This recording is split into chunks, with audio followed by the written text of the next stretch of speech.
Hi everyone, I'm Joanna Penn from thecreativepenn.com, and today I'm here with Andrea Vahl. Hi Andrea. Hello. Great to be here. It's great to have you on the show. Just a little introduction. Andrea is a social media speaker and consultant who is passionate about helping businesses understand and leverage the power of social media to actually grow their business. She's the co-author of Facebook Marketing All-in-One for Dummies, and she's also been an improv stand-up comedian for 10 years, which is, it's so cool. So we're going to come back to Facebook ads because, you know, that's not as interesting as the improv. So I wonder if you could start by just telling us about how you got into improv in the first place. Yeah. I just actually was looking for something to do. I've always loved theater and performing and things like that since I was young. So I saw this class on improv comedy, and I thought, hey, that'll be fun. Let's give it a go. And so I took the class and had so much fun. I ended up joining the troupe that the teacher ran, and did that for 8 years plus, and joined another different troupe, and we performed in Denver, and just did a couple of shows a weekend in the one troupe, and then I had kids, so I was in another troupe that only performed once a month, which was a better schedule because it was crazy, but I still had to get out and do a little fun activity, and I just love it as a creative outlet. It's so awesome. And now I did improv comedy for a while, and now I've actually been doing stand-up comedy, which is totally different. Improv, you get to just make things up. Stand-up, you have to memorize your jokes word for word. So it's a little scarier, I think, because you're there by yourself, up there alone, doing your jokes. And then improv, you're doing little skits and just saying whatever you want. Yeah, and both of those things are like, oh my goodness. And I know people are listening like, oh my. And the first thing you said was, well, I was looking for something to do. And like everyone's like, why would you choose to do something like this? But I'm interested, what were you doing? Like, what was your job when you were looking for this? Yeah, so I was an engineer. That's my background. I did engineering, and you're there, you're kind of technical all day long. It's serious, and it's just fun to have something really creative. And I find so many people that just really want a creative outlet because we need to feed that creative side of ourselves. Kind of the interesting thing about our group is that a lot of us were engineers. So I don't know what that says. You have to break out of that totally technical piece of things, but we had a lot of fun and had a lot of good times performing, and we did corporate shows too, which was fun. So, yeah, wow. Yeah, so I'm interested. So one of the things, and a lot of the listeners are obviously authors, many of them fiction authors, so often we're not very funny potentially, but one of the things is the kind of, we'll come back to that, but the standing up in front of people and performing aspect. So did you ever feel this fear, or do you still feel this fear, and how do you tackle the fear? Yeah, I feel the fear every time. I'm always like, why am I doing this? Oh, I shouldn't be, So it is, people think that you have to get over your fear, but no, you really just have to manage your fear. And I think the fear can really fuel you. And I think what is important about the improv comedy is just really to trust yourself and say the first thing that comes into your head. And what's amazing with that is often it's funny. So you think you're not funny, but I've seen people who are just totally, they think they're so serious and they say the funniest things because it just whatever pops in their head, and you don't censor yourself. You don't try and think of something funny. You sit there and go, wait, let me hold that thought. You just go with it and just build, the scene builds. And the great thing about improv is that a lot of the games are designed to be funny anyway, even if they're terrible. And I've had some terrible scenes where you're like, oh, this is not going well. But luckily it's over soon. You have about 3 minutes of each scene, and then you're like, okay, let's move on, and hopefully the next one will be better. Yeah, so just using that fear, I guess. And how does the because of course we met at Digital Commerce Summit, and you were a speaker and I was a speaker, and we were on the stage separately, but how does that kind of professional speaking, how does that equate to the kind of stand-up? Like, what is the difference? Right. I think that for sure the stand-up has helped me be a better speaker, because I realize how important words are and how how important that delivery is. And I used to kind of wing it a little bit more. I used to be more like in the improv world and just kind of wing it. But I realize now that if you want to get your points across, you really have to craft your points and deliver them word for word in a powerful way so that your audience can receive that message. It's hard to memorize a whole 1 hour speech. So definitely that's kind of impossible. And that's where the improv can come in handy, where you're able to realize that you can just wing it and have a little bit of play in there. But your important points, you want to craft really well, and realize that you're going to feel that fear, and it can come through as excitement. It can come through as energy, and really get you amped up about helping your audience. No, that's really interesting. And I mean, you mentioned there the importance of words. And I was reading a book about improv, and it kind of said that you have to say yes. So when people feed you an idea, you can't go, oh no, I can't think of anything. You kind of say yes. And so what does that mean practically when you're performing that kind of inner yes? Yeah, so I think it's been great for brainstorming and great for seeing where you can take it, because you just are building on that story. So that is a definite rule of improv, is that you say yes and you don't deny someone. And if someone comes in and says, "Hi, I'm your long lost uncle," and you say, "No, you're not. You're Bob, my next door neighbor," it kind of stops the scene a little bit, and people are like, "Wait, who is he? I don't know." So you're saying yes, and I can't believe you were stranded on that island for so long, and then the story gets furthered by each person, and it's hard because sometimes you have an idea in your mind where the story might go, but the other person takes it somewhere else, and you have to let go of that idea that you had and go with the new idea and just really commit to that idea. And then they might have the same thing happen where you take it somewhere else, and you just have to keep building on it, and it becomes beautiful. It's really fun. So, I mean, I've co-written a book with someone. You've co-authored. I mean, yours was nonfiction, which is, I think, slightly different. But co-writing fiction is kind of crazy. But what you're saying there is a sort of co-creation, isn't it? You're co-creating this scene. So, did you learn things between that co-creation and also co-writing? Yeah. So, my co-writing was different because we really did divide the chapters up. You take this chapter, I'll take.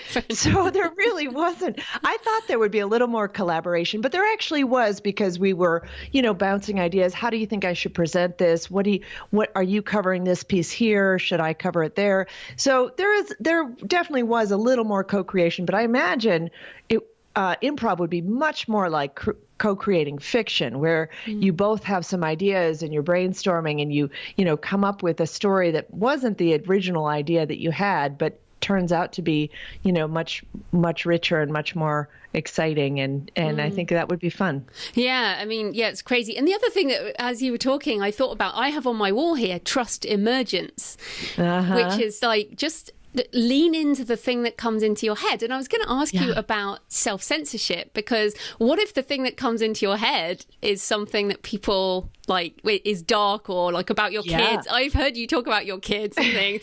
So how do you just let go of that self-censorship? Yeah.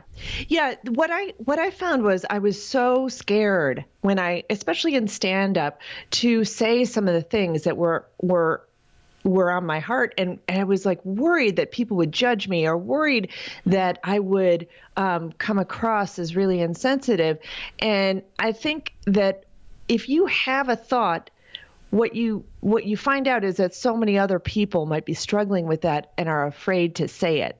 So sometimes it can go wrong, where especially now we're struggling with all this political issue, political humor, and political strife here as we're talking. But you don't want to be too dark, but definitely realize that if you have a thought, if something is weighing on you, that it's probably a problem for other people, and just bringing that out into the open can be such a relief for the audience, and can make the audience laugh so much, because they're like, "Oh my gosh, I can't believe she said said that. And I talk about being a terrible mom all the time, and I worry about what I'm doing to my kids and how, I talk about yelling at my kids and, things like that, I think we're afraid to share. We all look like we have these perfect little lives. And when you share some of these things, it can create such a connection with you and your audience, because people say, oh, wow, I've been feeling that way too. I do that too, yeah.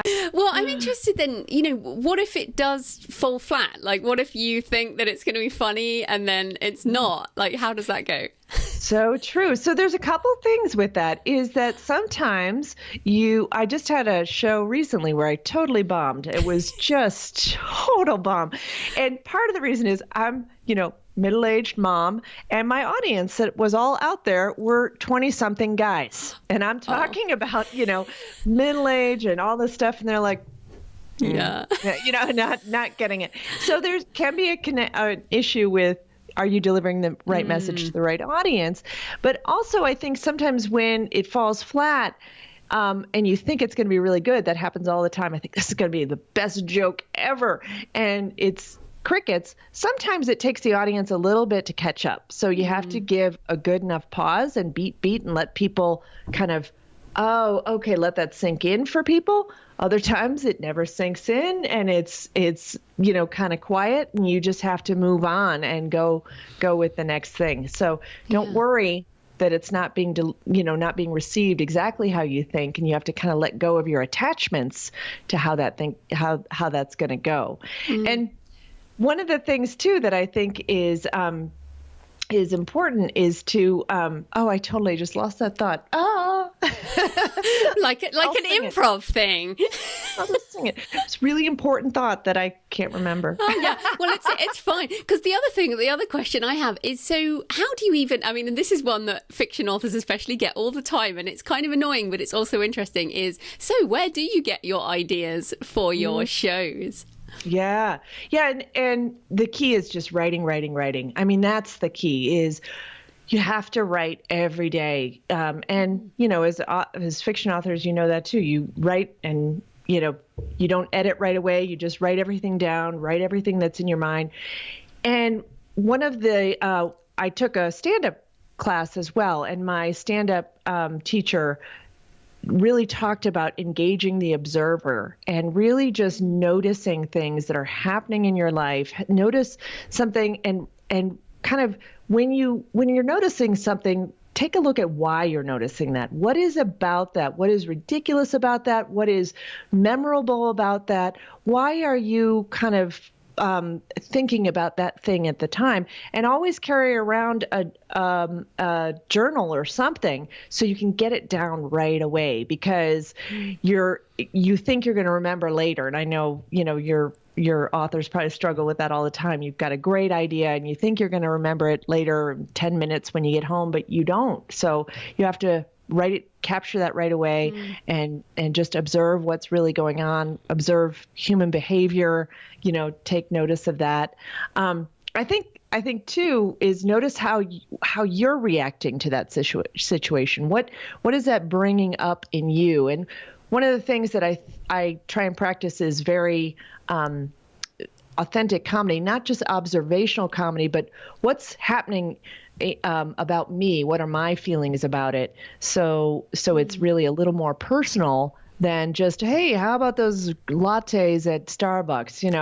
It's a little more about my life, and then it also turns into something that someone can't replicate. Someone can't steal that joke or talk about that same thing in the same way that you can. And so you talk there about, being authentic, and you mentioned your kids, we're going to come back to Facebook and social media, but do you draw a line between what you do share, what you keep private, and what you share in your comedy and, on social media? Yeah, I think I definitely have a line around what I share on social media, and it's things that I would be happy that anyone could see, even if it's sharing with just a small group. I don't ever put anything that I wouldn't want everyone to see, because it's, screenshots and all that kind of thing. And then with my kids, I definitely, it's more my reaction to them rather than things they're doing. Although I do have a bit about my son not eating anything and then throwing up 2 bites of quinoa, and I just about lose my mind. But I try not to, do anything that if their friends saw that clip, they would, get made fun of at school or something like that. My kids are in middle school and high school, and, now their friends are all on social media, and I know they can find these things quite easily. So I never want to embarrass them. My comedy teacher always has a rule that any joke about her son, she runs by her son. She has some really hilarious jokes about her son, and her son's like, yeah, that's actually pretty funny, So. Yeah, you're right. The kids would probably actually have a better sense of humor as well. Yeah. I mean, probably overly sensitive. But I think that is interesting because, I also put out a lot on social media, and I've had a line, like for years, I've had a line about my husband, and I have a line about my family, but my husband's just going to is working in the business now. And so that line is starting to be removed, and it's kind of weird. But I'm interested, just going back to the ideas. So you've written down ideas, which I do too, and I write them down, and I have an app and everything. So then do you collect the ideas into like a show theme, or how do you discard things and choose things? Yeah, usually I pick about, depending on how long the set is, I'll pick maybe 3 or 4 themes. So I might pick, my kids. I might pick my anxiety over how I'm being charitable. Sometimes I struggle with that. So I might pick something about social media and Facebook, or some things like that. And then I'll group the jokes together so they kind of are a little bit of a story within each segment and kind of build on each other a little bit. And then there's the segue into the new topic or whatever, and hopefully it all flows together. So try not to leave any joke kind of dangling out there on its own, but have little themes. Yeah, so it's like a journey that the audience go through. Yeah, it's very similar to like planning a book, really, isn't it? I mean, the process is quite similar. So how long does it take you? How long is a set, and how long will it take you to prepare that set? Yeah, so a lot of times I'm doing 10 minutes, maybe 15 minutes. I'm doing a show in a couple weeks where I'm going to have 30 minutes, so that's a little bit longer than I've had before. And it's really scary because you do have to memorize everything very, very carefully. And the only thing you can think of when you go up there is did I remember everything? And the weirdest thing, right before you go on stage, your mind you can't remember blank. Anything. You can't remember a single thing. I'm like, I can't remember my opener. I can't remember what I can't. It's like it's blank. And then you get up there, and that's why you have to practice so much. I practice and practice. So yeah, that's really about how long I perform, and it's challenging. It's crazy. And I'm listening to you, and I have so much respect for this. I really do, because I have a number of times gone, I must go on an improv course. I must, because I think it's really good to learn this stuff. But what part does it now play? Like, obviously you're not making a living as a stand-up comedian. I mean, that's a very hard thing anyway, but you have this other life, obviously. But what part does that play in your life now? Yeah, I mean, originally I took the stand-up class because I thought, oh, good, this will help me, insert a few jokes into my speaking material. And it has in a way, but it's very different, because the type of material I do for regular audiences isn't always relating to, Facebook. It does sometimes, but I think that how it helps is really kind of understanding how a joke works and how to craft a joke, and kind of the idea of a joke being kind of a surprise. And, people think you're going one way with it and you go somewhere totally different. And I think that can help in speaking and in kind of making your speeches humorous. And I think that's, what I like about that is, you don't have to, if you're speaking to a corporate audience, you don't have to be that funny to be considered like really funny, really entertaining. Yeah, because most people aren't funny as they present. So, you just have to insert a few little things to help that out. And one of my speaker friends said that once he added 5 minutes of comedy into his 45 minutes of content, he started getting booked more. So, that was kind of an interesting little message there. I think we're all looking for some humor and some fun in the when we're boring corporate stuff. Yeah. It's just but it's funny because and I mean, I listened to your talk, but what I remember more is you making everyone laugh. Yeah. And I'm sure I wrote really great notes too, but you made us laugh, and a number of other speakers didn't, and that's what made you memorable. And being memorable is half the battle, right? I mean, that's crazy. But I want to ask you now about your brand, because you have this. I think you kind of have these two halves still. So you have this character, Grandma Mary. Now I know you're transitioning with that, but so you've got the comedian half and the social media speaker. Sounds quite like serious. So how are you managing your personal brand between these two sides? I think it's really helped. It's really helped my brand because it does be a little more memorable. And I really think that Grandma Mary was so.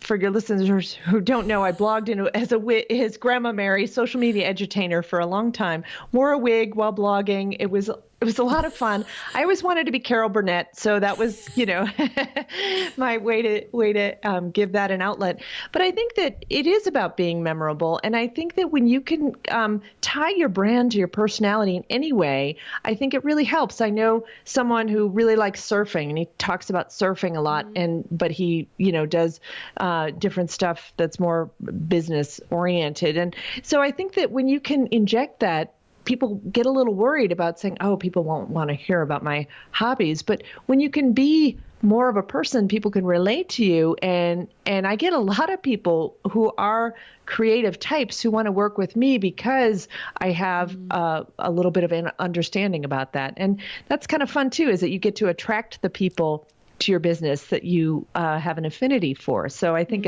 it's win-win with everything. And I think that it's helped me be more memorable. Yeah, no, I think it definitely has. So I'm interested. So talking about Facebook ads, because I know people, Facebook marketing, but you do lots of different social media, obviously, and we'll direct people to your website at the end. But going back to what you said about the example of the audience, see, I think a lot of what you've said is relevant to Facebook ads anyway. So you said you did this presentation, this comedy, and the audience was young men, which was the wrong audience. So how does that relate to Facebook advertising, like the right audience? How can that make all the difference? Right. I think that's one of the biggest things you really need to get a handle on is putting your ad in front of the right audience. And there's so many ways to target your ads these days. You can use keywords that appear as interests in people's profiles. You can target by targeting the fans of another page. You can target your email subscribers with an ad, or your website visitors. And there's so many ways to target your ads. You can target by job titles, homeowners, all kinds of amazing things that are available in Facebook to target by. So when you get a handle on your perfect keywords, you can really bring your costs down quite a bit, because those are the people who are going to be more interested in clicking over. And I'm often getting things like 11-cent website clicks because I'm showing my ad to the people who are so interested in my content that they want to click over as soon as possible. So I think that can really improve your results. And so keywords is the biggest place where you can focus your efforts in deciding which group is going to connect you with your ads more. And then the second piece is in the language you use and in your offer and in the text of your ad or image of your ad where you're kind of presenting that. I think those two things are the biggest things you want to watch for when you're testing Facebook ads. And I mean, a lot of the audience will have tried Facebook ads for books, and I mean, I've struggled personally to get like a positive ROI with books because such a cheap product is very hard. So do you I mean, you talked there about content. Do you recommend using ads to get email signups or to get people traffic rather than try and direct sell? Yeah, so I've worked with a lot of authors, and it's the same thing. Positive ROI with a Facebook ad is challenging. We've gotten one of my authors down to more like a $5 per sale conversion, but still, I think we're playing with the price on Amazon right now to see if we can make that into positive ROI. But I think really for authors, what I would focus on is driving people to your website where you've got your Facebook pixel installed, and you're kind of capturing that traffic in a way, because now you can do retargeting to those people and hopefully get them to sign up for a free chapter or notifications when your book comes out, or maybe something special like an author, meet the author kind of Q&A or something like that is enticing to people who are interested in reading your books. And that way you're building your own email list so that anytime you have a book that comes out, you can send them over there. If you're sending traffic over to Amazon, you're really limited on how much. You can't do any tracking really on that, and you can't kind of recapture that. Although Facebook is coming out with this new engagement retargeting that's going to be a little bit of a game changer in being able to retarget people who've interacted with our ads. So I think that's a really great thing, so that we can still kind of capture the people who are interested enough to click. I think that's the big thing, because that's just really on that top of the funnel where they're kind of interested. Maybe they don't buy yet, but if we can connect with them multiple times, hopefully we can convert them to a sale or to an email subscriber. Yeah, exactly. And I mean, I'm interested also about the images, because like I've tried images, like a lot of authors go with the book cover, but and they change the rules on text, but they don't like text. So they kind of dampen down text, even though that's on a book cover. So do you recommend images that are not the book cover, or what do you recommend for images? I think book covers are great. If you can also kind of get something that kind of depicts a scene that is from the book, like maybe something, maybe some type of stock image that kind of really gives the people the feeling of what the book is like in some scene. Maybe it's on a beach, or maybe it's in a old England or something like that, or Old West, or whatever it might be. That can attract attention for people who are interested in that genre. But I do think the book cover is decent. The text isn't supposed to count on the book cover. And what I've done sometimes is just put the book cover and a really short testimonial in the text, and that has also helped and get people to click over. But it's always good to experiment. And then sometimes your image, if you're well known as the author, if you really want to brand yourself, with your whole suite of books, then maybe it's a picture of you, a nice professional picture of you.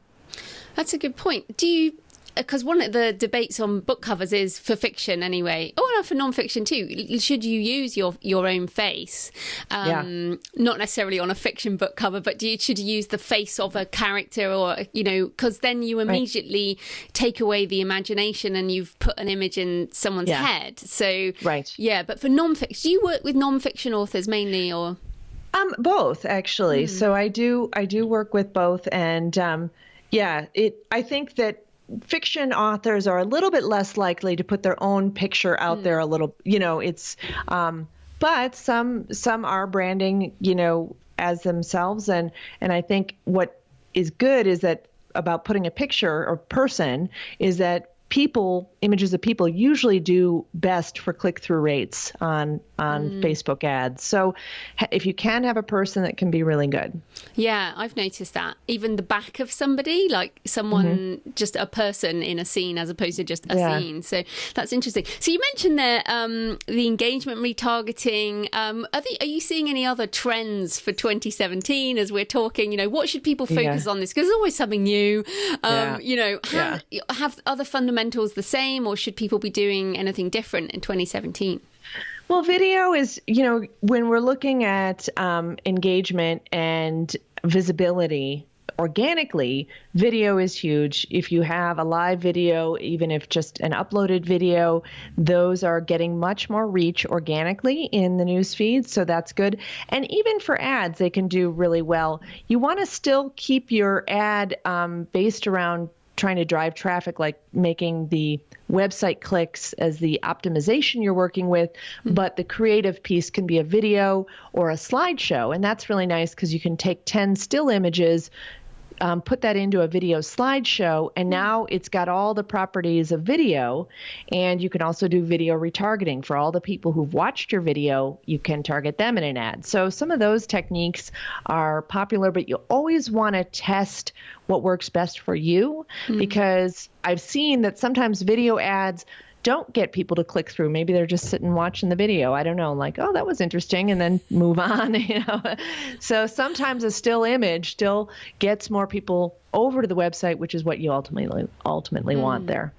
And again, we're not going too much into politics, but the effect of politics. Like, I know people, book sales have been down because people have just been glued to specific sites, other sites, while they're arguing. Or have you noticed like a dip in return over this sort of period?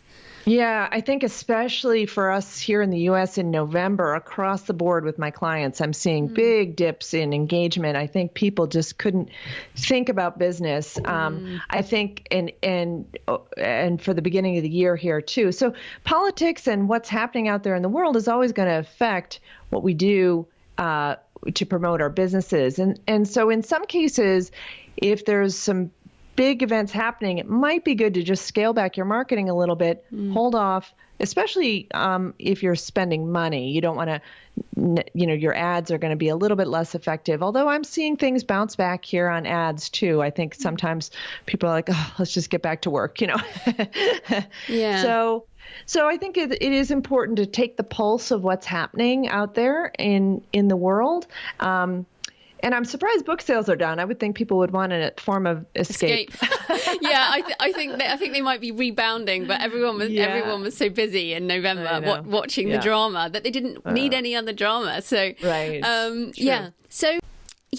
really interesting stuff there. And I just want to ask one more question about are there other platforms? So, for example, I've been on Twitter since like 2009. I love Twitter, and it's kind of my platform. I'm on Facebook kind of reluctantly because you have to be.